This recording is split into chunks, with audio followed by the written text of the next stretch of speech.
बीते 1.5 साल में इस योजना के माध्यम से 75,000 करोड़ रुपए सीधे किसानों के बैंक खाते में जमा हो चुके हैं। इसमें से 22,000 करोड़ रुपए था कोरोना के कारण लगे लॉकडाउन के दौरान किसानों तक पहुंचाए गए हैं। साथियों, दशकों से ये मांग और मंथन चल रहा था कि गांव में उद्योग क्यों नहीं लगते। जैसे उद्योगों को अपने उत्पाद का दाम तय करने में और उसको देश में कहीं पर भी बेचने की आजादी रहती है,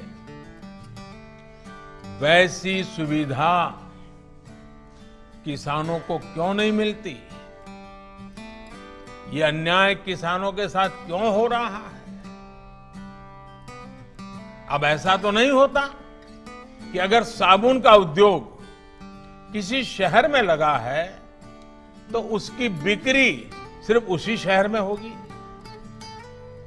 कि साबुन तो देश के हर कोने में, दुनिया में कहीं पर भी बिक सकता है, लेकिन खेती में अब तक ऐसा नहीं होता था।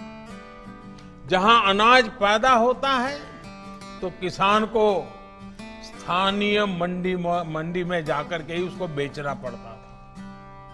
इसी तरह ये भी मांग उठती रही कि अगर बाकी उद्योगों में कोई बिचौलिए नहीं है तो फसलों के व्यापार में ये बिचौलिए क्यों होने चाहिए।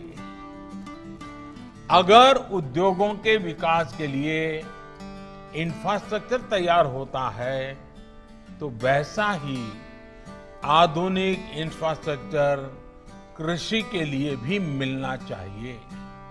साथियों, अब आत्मनिर्भर भारत अभियान के तहत किसान और खेती से जुड़े इन सारे सवालों के समाधान ढूंढे जा रहे हैं। एक देश एक मंडी के जिस मिशन को लेकर के बीते 7 साल से काम चल रहा था, वो अब पूरा हो रहा है। पहले इनाम के जरिए एक टेक्नोलॉजी आधारित एक बड़ी व्यवस्था बनाई गई। अब कानून बनाकर किसान को मंडी के दायरे से और मंडी टैक्स के दायरे से मुक्त कर दिया गया है।